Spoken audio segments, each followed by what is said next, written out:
What's up, everybody? I'm Carter, Hi, everyone. I'm Connor. I'm Nathan.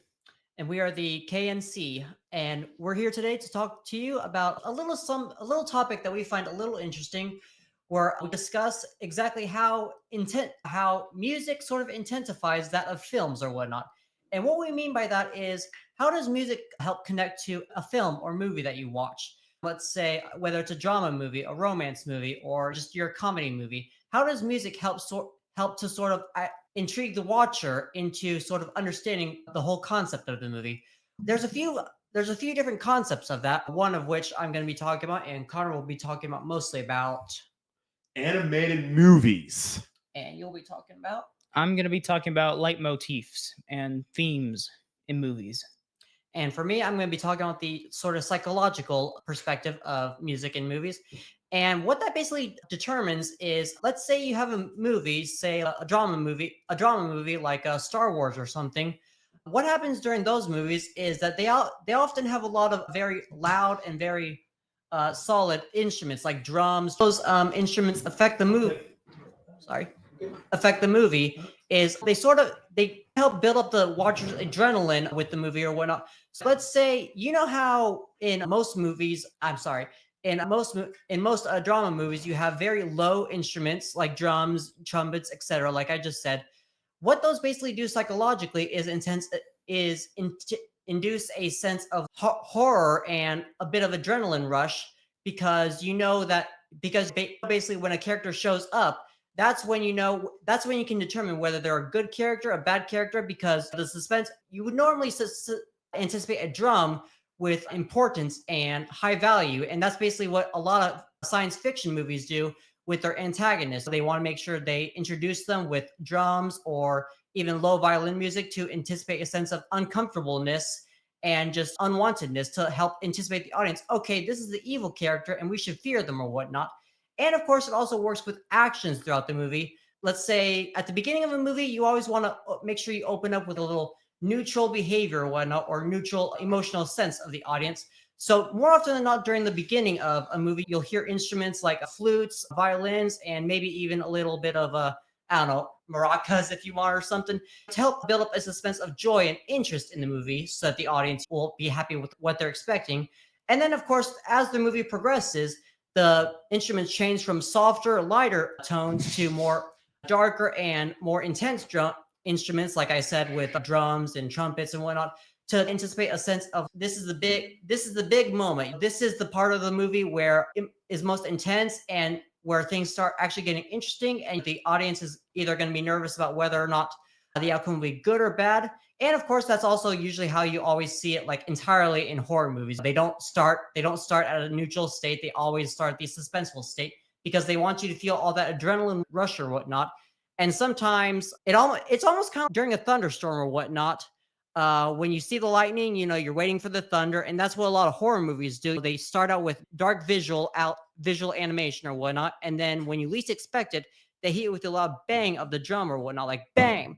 And that helps get the adrenaline sensation that I was discussing up to basically a million or whatnot. So the audience is fully awake, they're fully into the movie, and they have a pretty much solid expectations of what to expect throughout the movies. That's a lot of what the psychological factor of movies tries to do with the audience. They always try to help keep your adrenaline up and always try to help you understand basically what point the movie is at. Is it at the neutral state? Is it at the drama state where you need to really be focusing on what the movie's content is? And they also want to make you very curious of what the outcome is going to be, because that's just basically how they interpret how interested you get in movies or whatnot. So yeah, if that makes any sense. I like what you said about the instruments. Yeah, the drum especially is a very sudden and out there instrument. And yeah, no, I think that builds up suspense very easily with just a drum beat. And like violins and flutes, like when they're in unison, they just give a feeling of comfort. And Yeah, I also, like that. people basically understand that because through their memory or whatnot. Like, how have they heard those songs in the past? Like with lullabies or something, those are usually always pretty light and short and calm music. And of course, that's always a sense of trying to calm down a baby. So they would compare it with those previous experiences and understand that, okay, this music is anticipating a sense of calmness and neutralness, where something like a thunderstorm, that people are always usually more intensified by those. So of course, if they hear that kind of sound within a movie, they always compare it with their past memories and understand that this is a sense of suspense and just all around adrenaline awakening, if that makes any sense. Personally, I would like to comment on this as well. First of all, Carter, I think you're doing an amazing job Thank you. with this presentation so far, with the lead and all that stuff. I'm just wondering, how does this relate to mass media?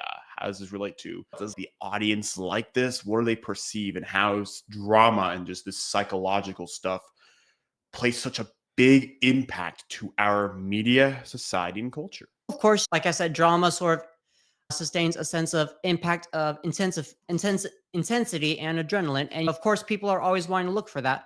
But I guess basically how it affects with drama is music is universal. It comes in all different kinds of forms, and it comes in many different kind of forms.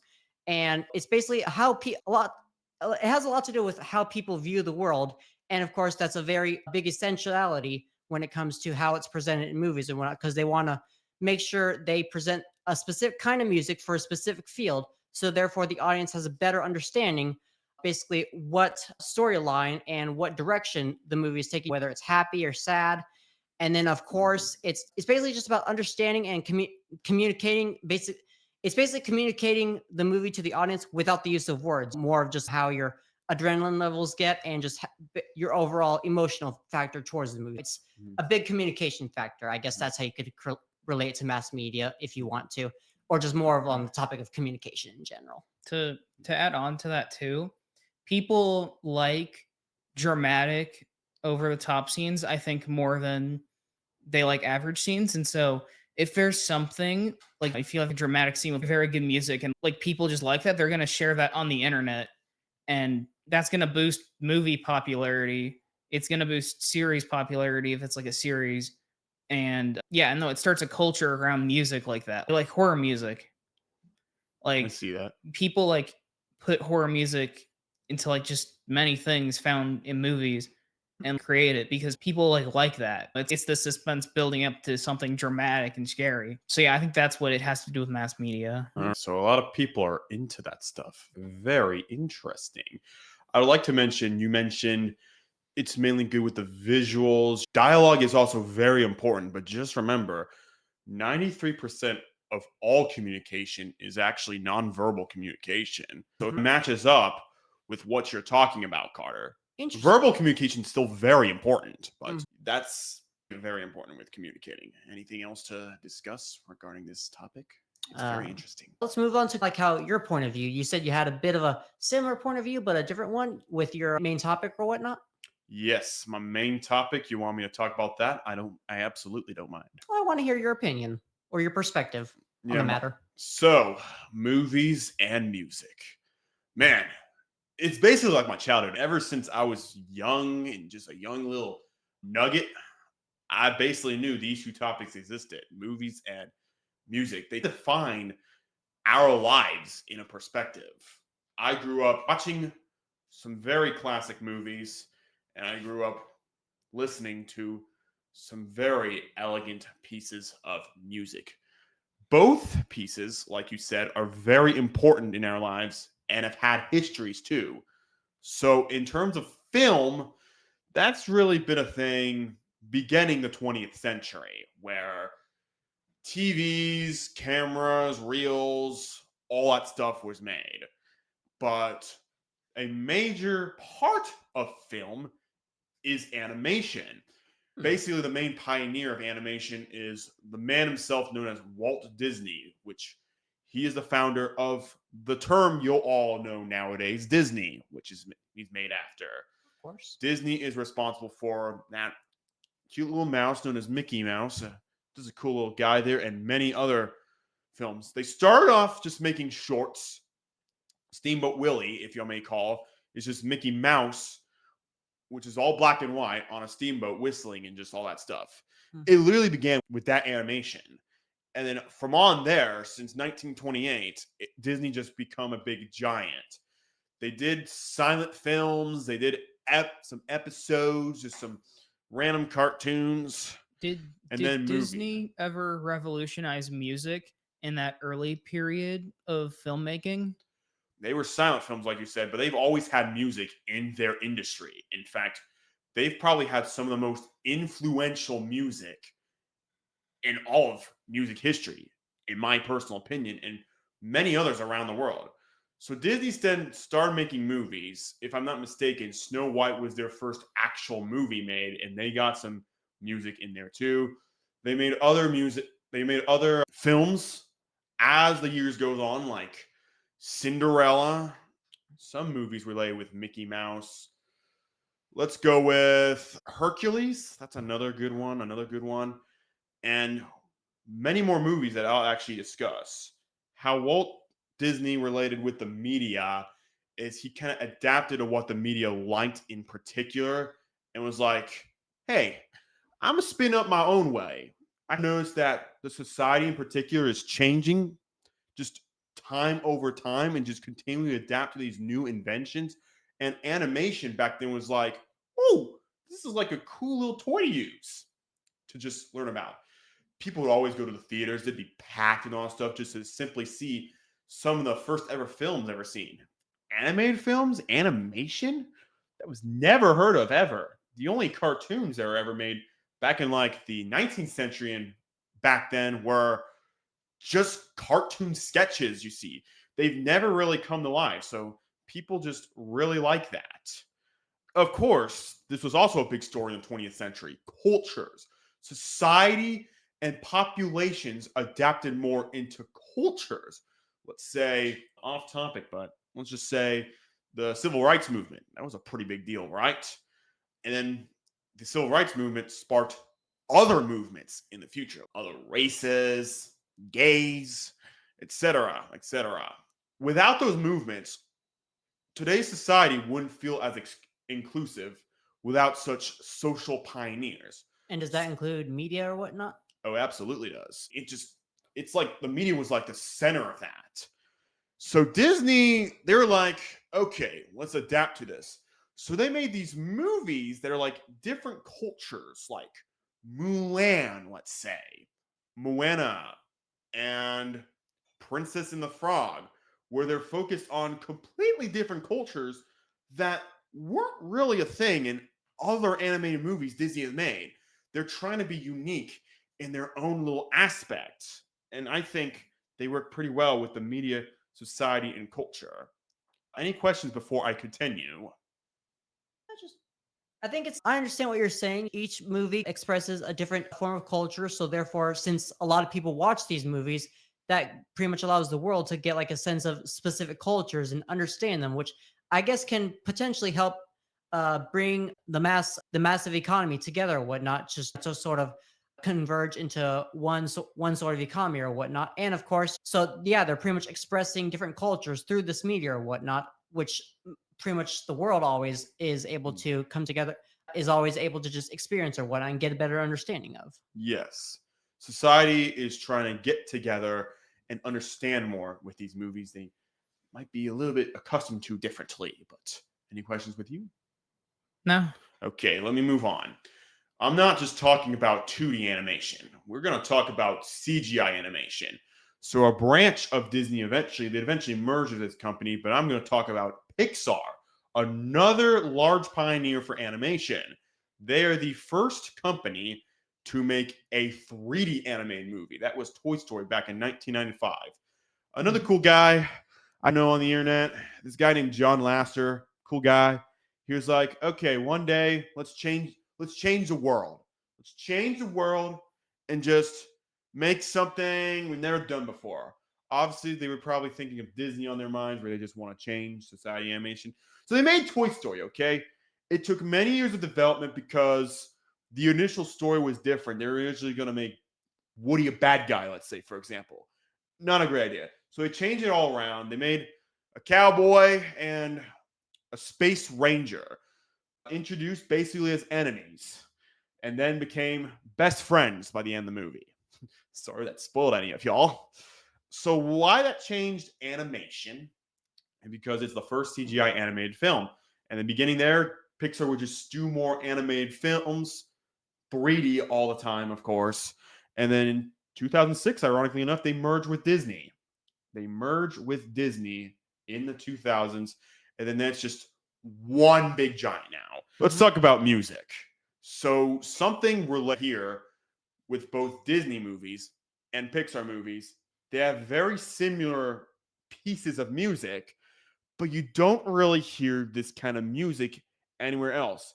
They mainly require orchestras because orchestras, since all the way back in the Renaissance, maybe even before that, just has a way of telling their own story and connecting with people. Music tells stories. And animated films know that. They learn through that. And they want to add that with their own stories. So that's all. The type of music ranges from happy to sad to intense. Oh, yeah. Back to you, Carter. There can be drama involved sometimes, but it's mainly just trying to connect with people. Drama can be involved like when cartoons go crazy with each other, get into arguments, that kind of drama. And just the music typically depends on what kind of groups are there. It's as if with the movies, the music in them has their own little album which connects to the movies. Yeah, it That's has a certain language that kind of helps better express the situation and Mhm. sort of vibe of the movie itself or whatnot. Yeah. Yeah, and I think that like those popular songs like in Toy Story, like You Have a Friend with Me, it's not only a good song, but it moves the story in the movie itself very heavily. And it brings a lot more emotion. Yeah. And I think with a lot of Disney and animated movies like that, that's what the music does for people. It connects them more to the movie. I actually want to talk about A Friend in Me if anyone has any questions, but I actually want to talk about that. Okay. A Friend in Me, the first ever song in a CGI movie made by that legendary Randy Newman, sung by him, and it was brought over to the movie. As you may notice, it's a rather happy song. It sets a tone of what, not just what the movie is about, what all kinds of the movies Pixar are going to make is about. CGI movies, happy, connects with the audience. So what kind of audience does animation typically Fit with? fit with? Yeah, fit with. Thank you. There was this misperception by other people that animation only connects with children because of its bright atmosphere and colors. It doesn't just connect with children. It connects with anyone of all ages. And it's a world to get away from real life issues like violence, money, politics, all that stuff. Some people just even admire, oh, what if I live in a cartoon world? I don't have to deal with such stress. True. So something like that. It connects with all ages. And it's just overall a happy time to be in. So Disney and Pixar, now that they're merged, they're still a mostly successful company in the year 2025, 30 years after Toy Story's release, believe it or not. Good job. Good job. So there is a movie this year I want to talk about that is separate from Disney and Pixar, but it heavily connects with music. In fact, music is the primary topic. Netflix, one of many streaming services out there in the world, probably one of the most successful streaming services, forever changed all of TV and cable. We used to rely on cable. Before that, it was like CDs and just old television. And now, Let me guess. The movie you're talking about is the K-pop one, isn't it? K-pop Demon Hunters is the one I'm going to be talking about. And why? Because they're really into music. Basically, 3 idols. They sing while also fighting off demons. So basically, a 2-for-1 package. That's what it's about. It may look like just a group of girls just singing, but it's actually more to that. Their songs especially, that's probably the best part about it, connects with the audience. They have such lively music. And for a Netflix movie, their music is so popular. I even hear that stuff at the diner and other presentations. Yes, we have a diner here in college. Thank you very much. Yeah, it's very good food. This music, if you hear the music, I don't know if y'all should hear its soundtrack. That's my personal favorite part of the movie. Obviously, it's a K-pop version, so that's the type of music they would expect. So K-pop mainly is happy music. They like listening. The movie is mainly happy music. Ironically, like other animated films. Most animated films use orchestras. But there are some pieces where they use modern culture music. Let's say throw in a random Taylor Swift music in a movie. Yeah, that can happen. So K-pop Demon Hunters, they have not happy music. Taylor Swift just released her most recent album Friday. If you heard that, you also notice it's actually mostly happy theme. And let's talk about that. 2009 was a very interesting year because it was the peak of happy music. Most notably, I Got a Feeling, woo by the Black Eyed Peas. Classic piece. But then after there, happy music as a whole declined as a whole, and there started being the rise of moody music. And or that's sad music. Isn't that kind of like similar to what you were discussing, like with moody music, sort of like how it builds up intensity or something? Moody music can be more personal. Yeah. Yeah, no, it can just connect with more people because happy music is like a generic, yeah, I'm happy, things are going. Moody music can be about something specific, drugs or a divorce song, and like someone could personalize with that. That's like manually what I think. That's true. So, yeah, I do see what you mean. Moody music does connect with people. That's why it's popular. That's why people like Billie Eilish connect so well with today's society, sort of. But I personally feel like with the success of the K-pop Demon Hunters movie, and of course the release of Taylor Swift's new Happy album, trying to change for the better, I think that's enough proof for me to claim that we might be heading towards an era of another rise, another renaissance of happy music. Because I don't know, maybe that's just what society wants to do. That's what maybe cultures want to do. They want to be happy. Perhaps we just got off of COVID Does that mean and all that stuff, and maybe people are tired of being sad and trying to be happy again. Who knows with the audience nowadays? They just trying to change, see what they think. Listen to what the audience is thinking. You had a question, sir. Oh no, I think you actually just answered. I was asking why do you think they're transitioning from happy music and from more why are they transitioning to more happy music instead of lower sadder music? But I think you just answered that. They're just probably in that sort of mood. And of course, it's probably a stage of the decade or so. Some decades were darker music, others were happier, others were in between. So yeah, it makes sense. Yeah, I don't have an answer, but I have the evidence. The movie and the new album. So there you go. Any other questions? Now I guess we'll just have to see exactly why people are transitioning from happy to music recently. I guess we'll just have to check it, and hopefully we'll know by the end of the decade or whatnot. But yeah, we'll see how the decade holds. Any comments, Nathan? I don't think so. It's hard to predict the future, but that's what I think is happening, judging from what I'm hearing this year and just this year. Maybe it's a new year, no. Maybe it's because good times are happening in college right now. We're just hearing good things. I don't know. No, that was interesting. I'd like to, I guess, talk about my part now, if that's okay with you, Connor. Go right ahead. Take the stage, Nathan. You got this.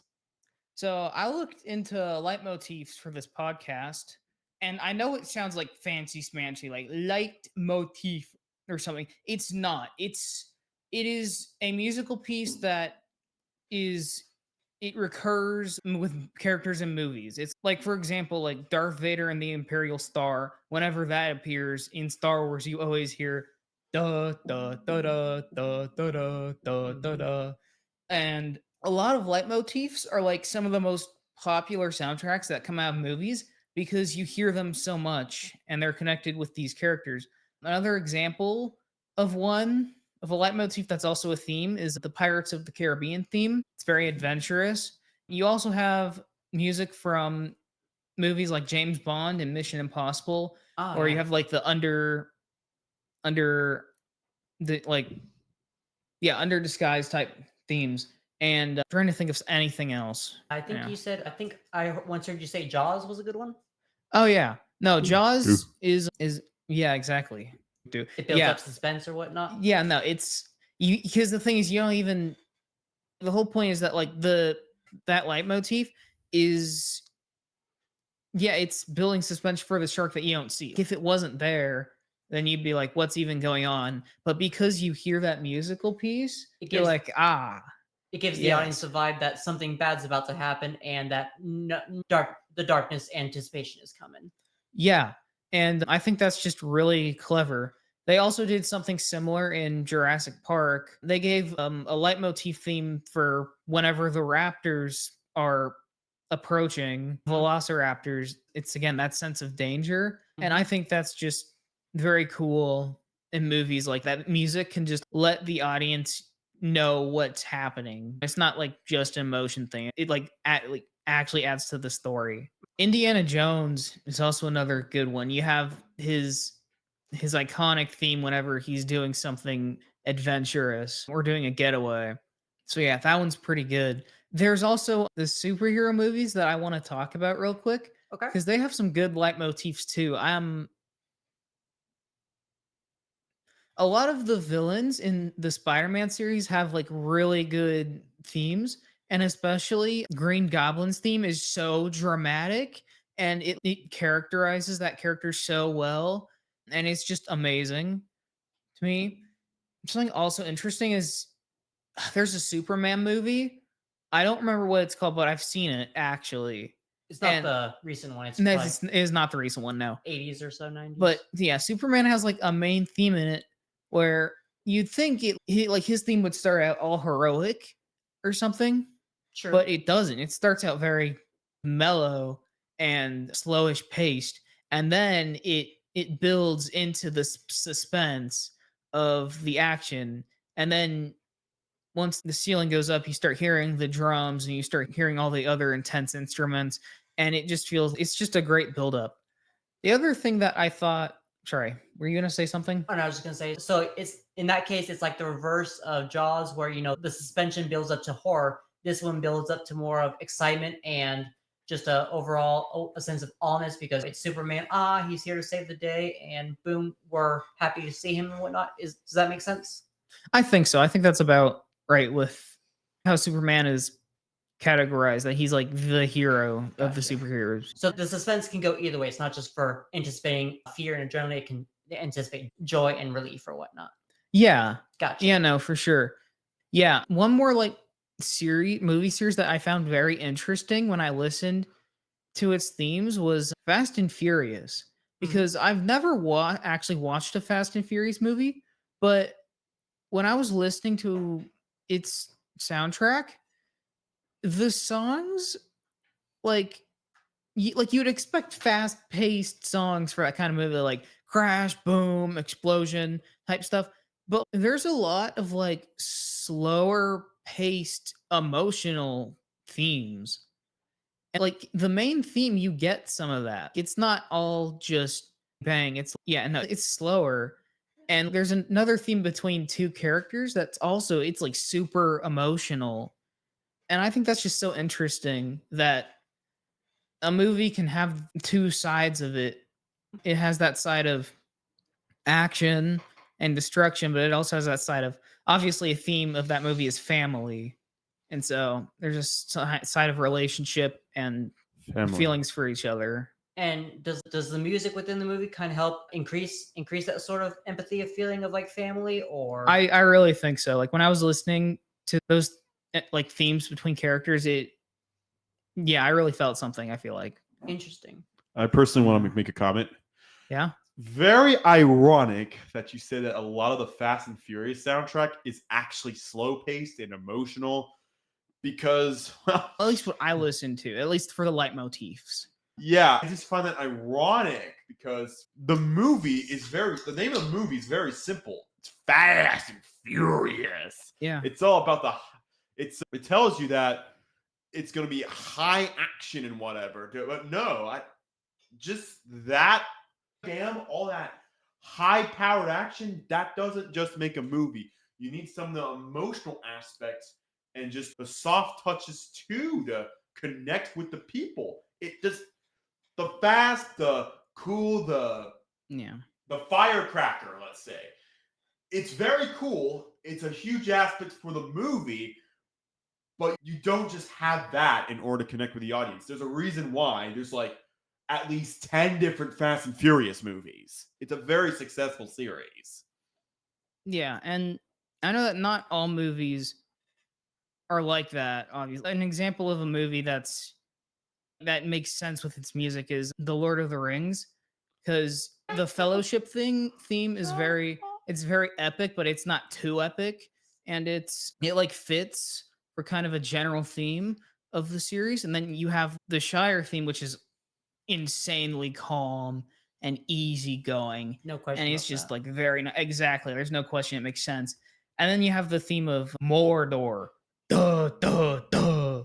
It's very dark, but it sounds very good too. It's very fitting for that very dark, evil area in the Lord of the Rings. And so that movie soundtrack just has a lot of music that fits it True. spots. It fits the vibe and it expresses to the audience, hey, this is Mordor. This is going to be the death spot. This is going to be where like the overall supreme moment of the story is, and it's going to be very intense and just it's going to be very adrenaline dressing, if that makes any sense. Yeah. But yeah, I guess that's pretty much basically sums it up. It basically evolves around music is its own form of communication within a movie. It basically helps support the mindset of the audience, where basically what's the word I'm looking for? It not only allows an audience to visually understand what the characters are doing, but also helps impact a sense of understanding of their emotional state and the adrenaline that the characters are possibly feeling, because the music sort of acts as a way of deciphering their emotional code. Like when they're staring at like a vampire or something in a fictional movie or so, obviously the character has a sense of fear and anxiety because, oh my gosh, I'm looking at a vampire. So that's when you hear the dark music. And of course, the way the audience interprets that is with fear themselves. It kind of helps the audience to feel what it basically allows the audience to feel what the character is feeling: fear, happy, whatever the character's current emotional state is. And of course, that's just pretty much how movies. That's pretty much how a film is able to connect with an audience, which is basically why people always go to the movies or they want to feel those different emotions through this little guidance through music and sound. Yes, I was going to say something, but anyone else want to comment first before I go? I was gonna just say that I think that a good movie has to have good music. Exactly. Yes. Because Oh, that's true. yeah, now the music like it is part of the story and it is part of the emotion. And if you don't have that, then why should someone care about the story of your movie if they're not feeling anything? Exactly. So yeah, no, it's a very important and integral part that yeah, it's important. That's exactly why many franchises like Star Wars or Indiana Jones have maintained their popularity, because the vibes that the soundtracks within the movies just really match the sort of situational, and it's not only a vibe for a specific emotion like fear or happiness, but it works with both, because it matches both, like the drama moments and also the cheerful moments. It's one soundtrack that works for several different vibes, and that's the kind of art that people are very interested in. Okay. I just want to say this was an amazing podcast, and we had an amazing amount of time talking about the topics that we adore and cherish so much ever since we were little potatoes. I just have one question to ask. What did we learn today being here? Like I said, we've learned just how the music just sort of helps not only intensify a film, but also allows an audience to emotionally connect with the plot of the film, and almost helps them to live the movie themselves. So then essentially they're like, when they're watching a movie, they're taking a break from their reality and they're living this sort of new fantasy that they've come to experience. And of course, help the music acts as a gateway for the audience to emotionally connect with the plot and the situation within the movie. So it almost makes them feel like they're living it themselves. It's almost like they're living the movie alongside the characters.